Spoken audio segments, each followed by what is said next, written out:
औज़ुबिल्लाहि समीउल अलीम मिनश्शैतानिर्रजीम बिस्मिल्लाहिर्रहमानिर्रहीम।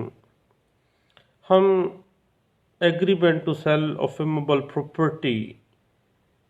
के डिफरेंट एस्पेक्ट्स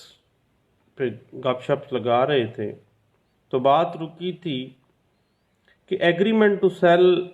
की स्पेसिफिकली परफॉर्मेंस के लिए आप सूट फाइल करते हैं तो याद रखिएगा कि specific performance of agreement to sale जो है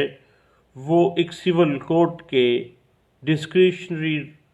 पार्स के अंदर शामिल है। एज ए राइट आप उसको सूट में क्लेम नहीं कर सकते हैं। याद रखिएगा कि अदालत जो है वो इंसाफ के पहलू को मद्देनज़र रखते हुए सारे मामलात को देखती है। बुनियादी असूल स्पेसिफिक परफॉर्मेंस ऑफ कॉन्ट्रैक्ट का यही है कि अगर कानून इंसाफ में टकराव पैदा होता हो कानून और इंसाफ के अंदर, तो हमेशा इंसाफ प्रिवेल करेगा। लेकिन साहिब एक बात जहन में रखिएगा कि in Pakistan these are the courts of law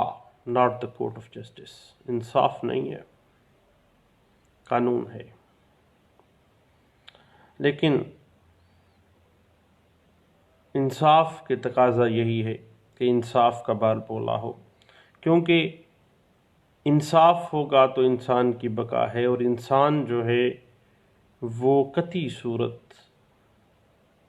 कानून के लिए नहीं बनाया गया, बल्कि कानून हमेशा से इंसान के लिए बनाया जाता है। अब दोनों पार्टीज जो कॉन्ट्रैक्ट करती हैं, एक के हक में अगर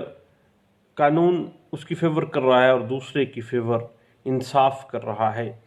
और उस कॉन्ट्रैक्ट की स्पेसिफिक परफॉर्मेंस में जब जाया जाएगा तो हमेशा से स्पेसिफिक परफॉर्मेंस में इंसाफ को कायम किया जाएगा। और याद रखिएगा कि कॉन्ट्रैक्ट की जो स्पेसिफिक परफॉर्मेंस है एक एक्स्ट्रा ऑर्डिनरी रिलीफ है, जो कि ख़ास हालात में जो है ग्रांट किया जाता है। यानी अगर कॉन्ट्रैक्ट इस तरह से है कि उसकी खिलाफ वर्जी की सूरत में मुआवजा जो है माकूल दादरसी हो सकती है या अलहदा से कंपनसेट हो सकता है, तो फिर अदालत जो है वो मुआवजे की दादरसी जो है वो मिल सकती है। लेकिन उस स्पेसिफिक परफॉर्मेंस ऑफ एग्रीमेंट जो है वो फिर रखती सूरत जो है वो मुमकिन नहीं होगा। इस हवाले से 2015 SCMR पेज 8 और 1991 PLD पेज 2697 जो है वो इस पॉइंट के ऊपर अच्छी डिस्कशन करती है। जब भी आप बतौर प्लेंटिफ आते हैं एग्रीमेंट टू सेल को परफॉर्म करवाने के लिए, तो अपने दावे में ये लाजमी लिखिएगा कि पार्ट परफॉर्मेंस की मद में कि मैं अब इस एग्रीमेंट के जो मेरा पार्ट था वो मैं उसको परफॉर्म करने का पाबंद हूँ, और मैं उसको कर रहा हूँ। जो दूसरी पार्टी है वो भी पाबंद है, लेकिन वो खिलाफ वर्जी पे तुली हुई है। यानी दोनों तराजू के दोनों जो पलड़े हैं उनके तवाज़ुन को, यानी स्पेसिफिक परफॉर्मेंस ऑफ कॉन्ट्रैक्ट में हमेशा part performance of both the parties को भी देखा जाएगा। इस हवाले से 2000 MLD पेज 251 और 2003 की एक लैंडमार्क जजमेंट है PLD 2003 supreme court of Pakistan page है 430, और PLD 1986 सुप्रीम कोर्ट पेज 497 जो है वो इस बात को बड़े अच्छे अंदाज से इंटरप्रेट करती है।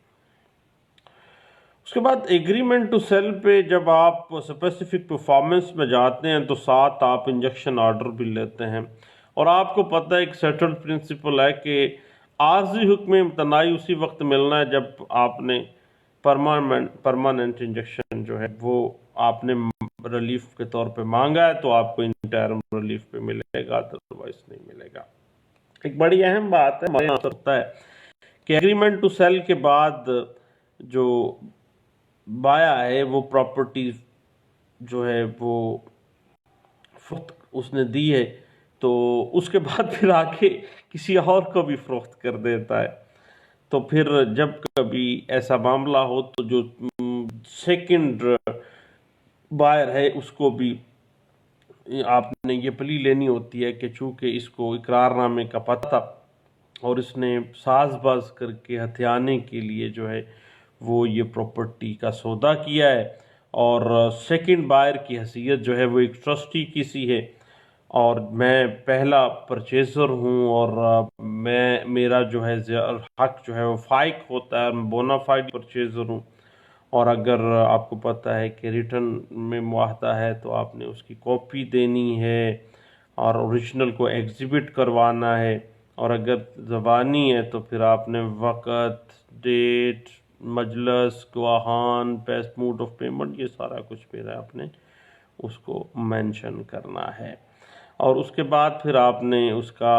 इंजेक्शन आर्डर लेना है, हुक्म इम्तनाई दवामी आपने डिमांड करना है, और हुक्म इम्तनाई आर्जी भी आपने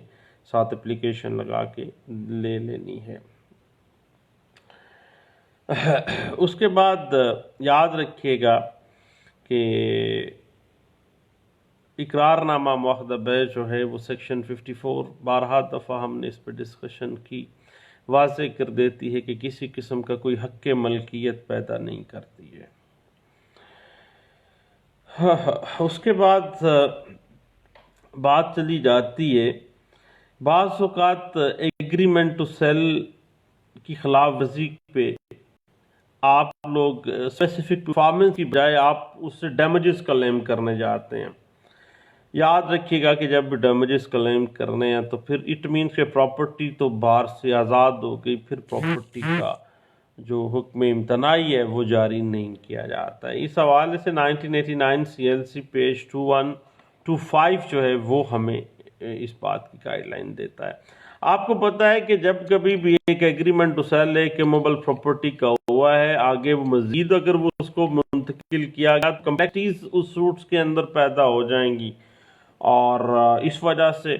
जब कभी भी एग्रीमेंट की स्पेसिफिक परफॉर्मेंस का मसला आ जाए तो फौरी तौर पर आपको परमानेंट इंजेक्शन रिलीफ के तौर पर लेना चाहिए, और उसमें टेम्परेरी इंजेक्शन फौरी तौर पर ग्रांट किया जाना चाहिए। इस हवाले से NLR 1989 अपील केसेस पेज 607 जो है वो हमें गाइडलाइंस फ्राहम करता है। और एक बड़ी अहम टेक्निकल सी बात है जो कि section 52 transfer of property act 1882 में भी डिस्कस की गई। आप मुझसे बेहतर जानते हैं, जिसको डॉक्ट्राइन ऑफ लिस्पेंडेंस हम कहते हैं, और डॉक्ट्राइन ऑफ लिस्पेंडेंस के ऊपर जो मेरा YouTube चैनल है लॉ लेक्चर्स बाय सलीम याकूब, उसमें आप डॉक्ट्राइन ऑफ लिस्पेंडेंस को निकालिएगा और ज़रूर सुनिएगा। और जब कभी भी एग्रीमेंट टू सेल की स्पेसिफिकली परफॉर्मेंस के लिए सूट में आते हैं आप तो लिस्पेंडेंस अप्लाई हो जाता है, लेकिन बेहतर यही है कि कम्प्लेक्सिटीज से मज़ीद बचाने के लिए उस सूट को जो है और उस प्रॉपर्टी को उसको जो है इंजेक्शन आर्डर जो है वो जारी कर दिया जाए। और इस बात को इंटरप्रेट किया गया था PLD 1990 Lahore high court page A2, और 2019 की एक पिछले दिनों ही मैंने पढ़ी है 2019 YLR page 209 Islamabad high court की ये लैंडमार्क जजमेंट है, जिसमें ये बात डिस्कस की गई थी कि भाई फौरी तौर पर उस प्रॉपर्टी को तो सिक्योर किया जाए कि कहीं वो मज़ीद कम्प्लेक्सिटीज ना ले आए, आगे आगे आगे बेचता रहे और बातें वहीं से वहीं आगे आगे चलती जाएं। उसके बाद एक बड़ी टेक्निकल सी बात आ जाती है कि जो मुआहदा बै है एग्रीमेंट टू सेल है उसके पार्ट परफॉर्मेंस से जब इन कोई पार्टी इनकारी हो जाती है तो विद इन 3 ईयर्स जो है आपने दावा दायर करना है, और अगर दावा ज़ायदुल मियाद आपका चला जाता है तो आपको पता है कि limitation is the mix question of law and fact. ये बात तो शहादत तलब होती है, बाद में साबित होनी है, लेकिन फिर भी उस प्रॉपर्टी की मद में जनाब जो है एग्रीमेंट टू सेल की बुनियाद पे आपको देखना चाहिए कि क्या इसका परमानेंट इंजेक्शन बनता है, इसका रिलीफ, और अगर वो बनता है तो फिर टेम्परेरी इंजेक्शन भी भाई दे देना चाहिए। ये 2018 की एक लैंडमार्क जजमेंट है। 2018 नोट 41 है और लॉर की ये लैंडमार्क जजमेंट है। और आपको पता है हमारे अक्सर औकात की बात आ जाती है कि जी जायज साहब जो हैं वो स्पेसिफिकली परफॉर्मेंस हम एग्रीमेंट टू सेल की करवाने जो गए हैं, तो वो जनाब उन्होंने हुक्म इम्तनाई जारी नहीं किया है। तो देखिए मामला ये है कि एक डिस्क्रिशनरी रिलीफ है और सिविल कोर्ट रिलीफ देने से इनकार भी कर सकती है, लेकिन याद रखिएगा जब भी टेम्परेरी इंजेक्शन ग्रांट करने की बात आए तो वो उसको डिले करने के लिए नोटिस भी किया जा सकता है, और अदालत का ये जो है पार है, उसके पास डिस्क्रिशनरी पार है, इसको बतौर राइट नहीं आप ले सकते। टेम्परेरी इंजेक्शन का जहाँ तक मामला है उस पर हमने बारहा दफ़ा उस पर पूरे एक सीरीज़ पे काम किया था, लॉ लेक्चर्स बाय सलीम याकूब, वो जो मेरा यूट्यूब का चैनल है उस पर आपको मिल जाएंगे। तो बाकी बात वही है कि लेक्चर्स वाली बात तो कम ही है शायद,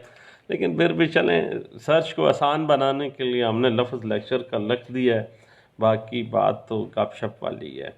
इस हवाले से आप 2017 CLC पेज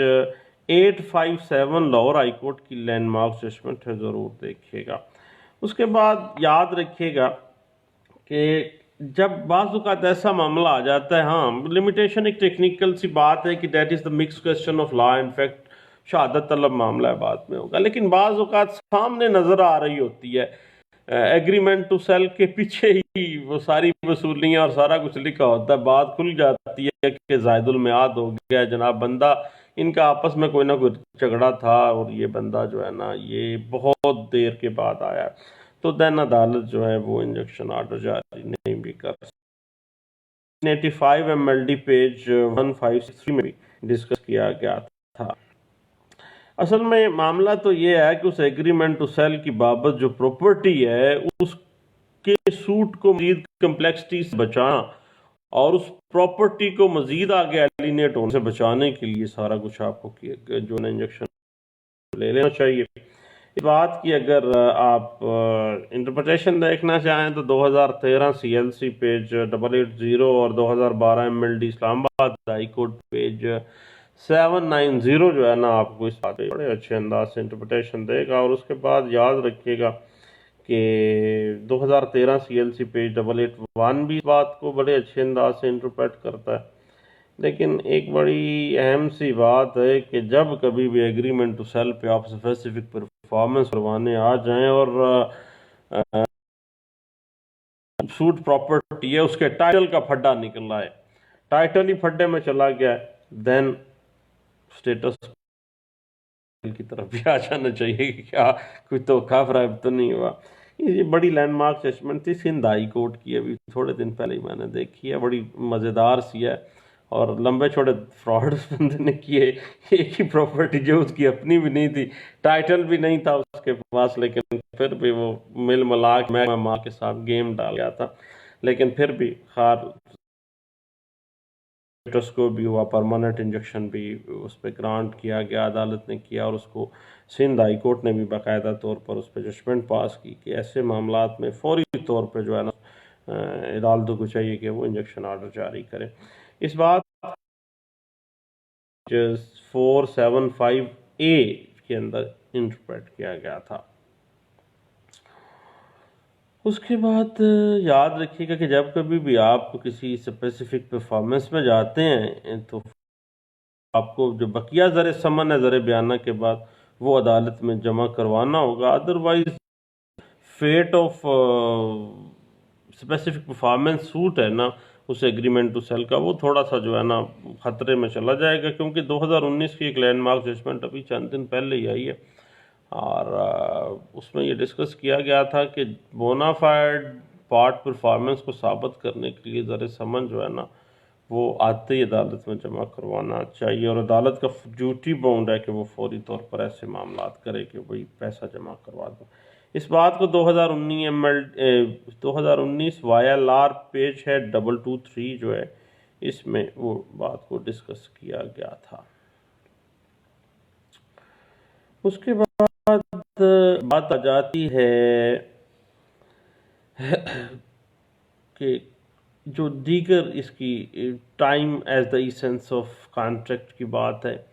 जो वक़्त लिखा गया है, देखिए वो फ्लेक्सिबल भी हो सकता है, पार्टीज आपस में तय करके उसको कर लेती हैं। जो वक़्त अपनी खिलाफ वर्जी के साथ मेंशन हो गया है ना कि जनाब इतने वक़्त तक अगर पैसा न दिया गया क्या होगा, बिना तौर सौदा मंसूख हो जाएगा जी। उसी का दस्ती लिख देता है फटाफट करके।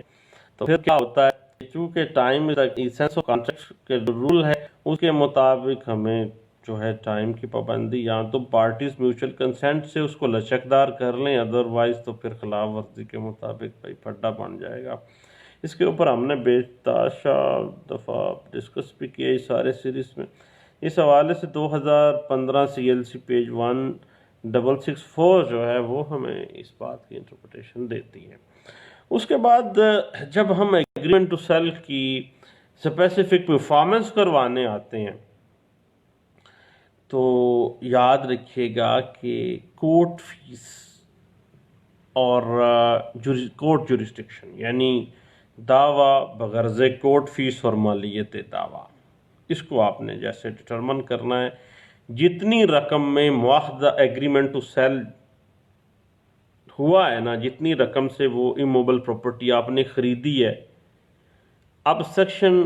10 कोर्ट फीस एक्ट 1870 जो है ना वो कहती है कि उसी मालियत के मुताबिक जो है वो कोर्ट फीस लगेगी। उसके बाद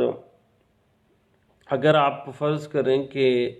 दावा दखल याबी चाहते हैं बजरिया तामील मुख्तस, दैन भी जो बै के ऊपर रकम आपने मेंशन की है ना, जितने पैसे की वो प्रॉपर्टी परचेज की है, उस मालियत के मुताबिक आपको पता ही है कि 1 लाख से लेके 25,000 तक तो वैसे ही फ्री है, 25,000 से लेके तो 2 लाख तक 7.5% है, और आपको पता है कि 2 लाख से ऊपर तो वैसे 15,000 है इंडेफिनिट पीरियड तक, जितना मर्जी हो जाए। तो उसी के मुताबिक जो है कोर्ट फीस होगी। और अगर सिर्फ दखलयाबी का मामला है तो फिर भी मतलब कोर्ट फीस जो है वो अलहदा से है। अगर परफॉर्म हो गया हुआ है, दखलयाबी नहीं मांगी, बाद में फिर आप बाद में आ जाते हैं कि मुझे जनाब पोजीशन दिया जाए मालकाना, तो फिर उस पर भी कोर्ट फीस लगेगी। इस बात की एक सेटल्ड प्रिंसिपल है। और एग्रीमेंट टू सेल की इंटरप्रिटेशन करते हुए गोरा साहब जो जब होते थे, जहाँ पे अंग्रेज़ की अदालतें लगती थी, उस ज़माने में डिस्कस किया गया था इस बात को। All India reporter 1923 Lahore high court के एक गोरा साहब थे जिन्होंने इसको डिस्कस किया, और पेज है 456 में इस बात को इंटरप्रेट किया गया था। आगे बात आ जाती है कि बाज़ ऐसे सूट्स होते हैं जिसमें कोर्ट फीस और जो इख्तियार समात है वो सेम हो जाती है, एक ही होगी। तो भाई एग्रीमेंट टू सेल की जब भी आप स्पेसिफिकली परफॉर्मेंस के लिए सूट फाइल करते हैं तो वो कोर्ट फीस, मालियत बगैर कोर्ट फीस और मालियत दावा जो है समायत अदालत जो है वो सेम ही होंगे। और याद रखिएगा कि PLD 1991 Azad Jammu and Kashmir की हाई कोर्ट का फैसला पेज 50 पर डिस्कस किया गया था। बाज़ औक़ात आप पता है कि हम लोग क्या करते हैं, कहते हैं कि यहाँ स्पेसिफिकली परफॉर्म करें, यहाँ हरजाना दें या मुतबादल दाद रसीद दे दें। मुतबादल रसीद मेरा बयाना वापस कर दें अर्नेस्ट मनी की वापसी का भी थोड़े दिन पहले भी ये एक डिग्री हुई थी, और 10 का मैंने वो केस किया था। तो याद रखिएगा कि जब कभी भी आप बयाने की रकम के हवाले से फड्डा डालते हैं, मुतबादल दारसी मांगते हैं, तो फिर आपको इंजेक्शन आर्डर तो नहीं मिलता, लेकिन क्योंकि प्रॉपर्टी फारिग हो जाती है, मुतबादल दादरसी आ जाती है। तो मुतबादल दादरसी जब एग्रीमेंट टू सेल पे आप डिमांड कर दें तो कोर्ट फीस भाई फिर भी लगना है, यानी उतनी रकम पे जितनी रकम की आप डिमांड कर रहे हैं। उस बात को NLR 2006 SCJ पेज 596 में डिस्कस किया गया था। अब जब भी NLR पढ़ते हैं ना तो फराउनी साहब याद आ जाते हैं। NLR को अच्छी तरह चलाते थे, उसके बाद फिर उन्होंने सेल आउट कर दिया, उनके बच्चों ने तो तवज्जो ही नहीं दी भाई। उसके बाद याद रखिएगा कि अगर एग्रीमेंट टू सेल कि जब कभी आप स्पेसिफिकली परफॉर्मेंस करवाने जाते हैं तो इसी दौरानिए में आपकी सेटलमेंट हो जाती है, यानी शहादतों आने से पहले पहले सेटलमेंट हो जाती है, या इब्तदाई मरहले में आप वापस ले लेते हैं अपना दावा। देन कोर्ट फीस तो लगी हुई है, तो कोर्ट फीस फिर आप रिफ़ंड करवा सकते हैं। इस बात को बड़े अच्छे अंदाज से 2008 MLD पेज 546 में ना डिस्कस किया गया था। हाँ, उसके बाद फिर अगर हम देखें भाई कि अगर एक पार्टी के ख़िलाफ़ एग्रीमेंट टू सेल की स्पेसिफिक परफॉर्मेंस का सूट हो गया और वो डिफेंस में आ गई है, तो भाई जब डिफेंस के लिए आना है तो आपने अपना डिफेंस ऐसे ही करना है कि जनाब जो प्लेंटिफ है ना, ये अपने एंड पे परफॉर्मेंस करने में ना काफ़ी हद तक फटे करता रहा है, यानी कोताही बरतता रहा है। जबकि मैं बतौर डिफेंडेंट हमेशा से इसको कहता रहा हूँ कि भाई तूने मेरे साथ सौदा किया, बाकी पैसे ज़ारे समन दे और अपने नाम रजिस्ट्री करवाए। हत्ता कि डेटे शटे भी गुजर गई और time is the essence of contract भी था, खिलाफ वर्जी पर लिखा था सौदा जनाब ख़त्म और बयाना ज़ब्त होगा, और ये सारी बातें आपने डिफेंस में कर देनी है जनाब। और 2003 MLD पेज 833 जो है ना, वो आपको इस बारे में बड़े अच्छे डिफेंसेस दे देगी। उसके बाद ये भी आपने कहना है कि यार जनाब ये तो फ़लाँ डेट को, फ़लाँ तारीख को, फ़लाँ गवाहान के सामने, फ़लाँ बंदों के सामने मादे से की तकमील से इनहराफ कर गया था कि जा मैंने नहीं प्रॉपर्टी लेनी भाई, मेरा पैसे दे दे, और फिर मैंने कुछ पैसे इसे दिए भी। और इस बात पे अगर आप 1985 CLC पेज 7 देखें तो वो भी काफ़ी। उसके बाद हम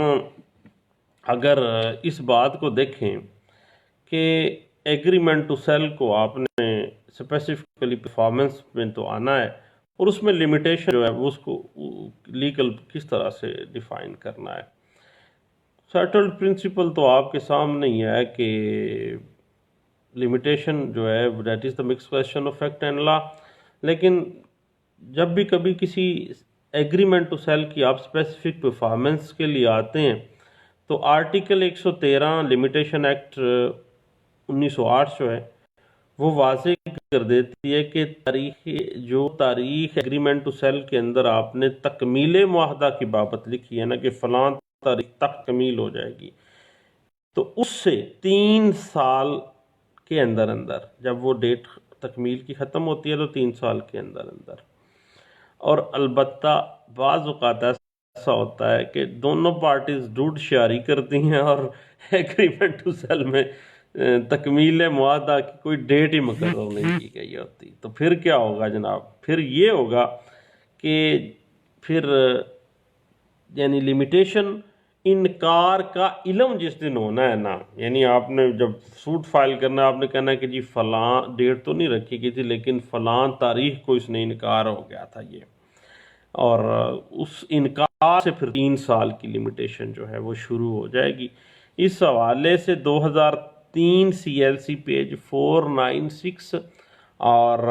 1994 MLD पेज 1747, 2016 MLD पेज 14 जो है ना वो हमें इस आर्टिकल 113 जो कि एग्रीमेंट टू सेल की बाबत हमें वाज़ेह कर देता है कि 3 साल की लिमिटेशन है जब काज ऑफ एक्शन अक्रू हो जाए, जब एक पार्टी अपना पार्ट परफॉर्म करने से पज जाए। उसके बाद याद रखिएगा कि तकमील मुआहदा से इनकार जो है वो काज ऑफ एक्शन होगा और वहाँ से जो लिमिटेशन है वो 3 साल की शुरू होगी। आर्टिकल 113 लिमिटेशन एक्ट 1908 जो है वो इस बात पे इंटरप्रिटेशन देता है। और मज़ीद इस पर कुछ पढ़ना चाहें तो 1998 CLJ पेज 300 और NLR 2003 सिविल डाइजेस्ट पेज 53 जो है ना वो आपको इस हवाले से सारी तफसीलात फ्राहम कर देगा कि जैसे काज ऑफ एक्शन अक्रू हुई, कैसे पार्ट परफॉर्मेंस से एक पार्टी भजी है, भागी है और फिर उधर से काम शुरू हो गया है। और इस बात के ऊपर 2018 की एक लैंडमार्क जजमेंट है, 2018 CLC पेज 1239 जो है वो भी इसी बात को बड़े अच्छे अंदाज से इंटरप्रेट करती है। और उसके अलावा 2000 YLR पेज 188 इस बात को इंटरप्रेट कर देती है। और 2007 YLR पेज 2116 जो है वो वाज़ेह कर देती है। लेकिन एक बड़ी टेक्निकल सी बात है कि एग्रीमेंट टू सेल होता है दोनों पार्टीज़ के दरमियान, और पार्ट परफॉर्मेंस करते हुए कब्ज़ा, तो देन जब कब्ज़ा चला गया है तो भाई फिर मियाद शुमार नहीं होगी, फिर कब्ज़ा वापसी के लिए आपको जाना पड़ेगा अगर फंडा पड़ता है। तो अदरवाइज़ जो है वो लिमिटेशन 3 साल नहीं होगी, क्योंकि दिया जो एग्रीमेंट टू सेल की बाबत आपने कब्ज़ा दे दिया है ना,